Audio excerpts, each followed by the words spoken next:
This is every single Easter egg and hidden detail in the new Captain America Brave New World trailer, and all I gotta say is we got Red Hulk, baby! I used to pray for times like this. Off rip, we gotta do a drip check because we got our first look at Captain America's new suit in this movie. Gotta be honest, I think I prefer the white one, but I do like that they removed that weird-ass cow. I mean, it looks like Captain America's suit from Winter Soldier, to be honest. Then we get Thaddeus Russ, who says, allow me to reintroduce myself. My name is Ho! Can we Henry Cavill CGI a mustache on this man? That's right, Harrison Ford, Indiana Jones himself, is gonna be playing the new Thaddeus Thunderbolt Ross due to the fact that William Hurt passed away. And not only that, it looks like he's running for president. And Ross wants Captain America to be an official position in the US government. We also got our first look at Shira Haas, who initially was thought to be playing a superpowered character named Sabra, but Marvel Studios released an official statement. Her character's name is Ruth, who was a former Black Widow and a trusted agent of President Ross. Moving on, we get a scene of President Ross giving a speech where we get reintroduced to some characters from Falcon and the Winter Soldier. This is Joaquin Torres here, who, if you don't remember, was Sam's right-hand man, and he's going to become the new Falcon in this movie. And to the far right, that's Isaiah Bradley, the first super soldier in Captain America who was unfortunately forgotten and mistreated by his own government, but all of a sudden he gets up and tries to kill President Ross. It looks like someone activated him like the Winter Soldier, but who could it be? Moving on, we get this shot of a lab which looks very similar to where the Winter Soldier was at. Seems like this might be a secret branch of the government or an outside country doing experiments for super soldiers or maybe Hulks. One thing we do know is that it's heavily guarded and Captain America is going to be whooping some ass in this scene. I just really like this shot, so I had to include it. The white suit will be making an appearance, and Sam does that cool spinning double bicycle kick to two guys, which is the same move from Civil War but shot in a different perspective. Thought I wouldn't notice. We get a quick shot at a funeral. Who the hell is dying? One thing we do know is that it's a US government official giving the flag and everyone that's around. Then boom, we get our first look at Gus Fring. Giancarlo got that thing on him, Esposito? And yes, it's pronounced Esposito, not Esposito. But it's rumored that he's going to be playing a character named George Washington Bridge. Not that one. GW Bridge for short. Who's a member of S.H.I.E.L.D. and has ties to Cable, but also Valentina Allegra de Fontaine. In the comics, they form a group named Janus, which was actually founded by Norman Osborn.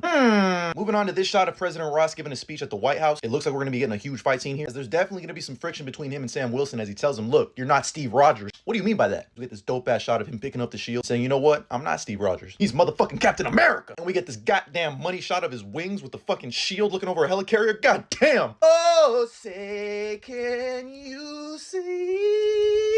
But we also get this scene of the White House getting crushed. And I might be stretching here, but I think that might be Red Hulk fighting Cap. I mean, it could be debris, but it looks like they're trying to hide like the Red Hulk here, and that's like a body. Now, I think this might just be Harrison Ford, but the voiceover sounds a lot like Samuel Stearns, the leader from the first Incredible Hulk movie. We know he's going to be appearing in this movie. And if bro looks anything like this, we might be cooked, fellas. Mega mid. With this shot of Sam Wilson with a cool helmet on his head, so they can market it in China. If you know, you know. But look in the background here. And other quick shots in the trailer. They're finally addressing Tiamat. So everybody that was whining about the fact that they never bring this up can stop crying. We also get a brief shot at Joaquin Torres' Falcon right here. But we ain't done yet because we get that roar and then we see Red Hulk grabbing his shield and tossing that bitch down like a frisbee. This is why we love comic book movies, people. If I had to guess why Thunderbolt Ross turns into Red Hulk in this movie, is probably just to protect himself, or he takes it against his will. Either way, I'm ready to see a Red Hulk versus Captain America fight and eventually a Red Hulk versus Hulk fight.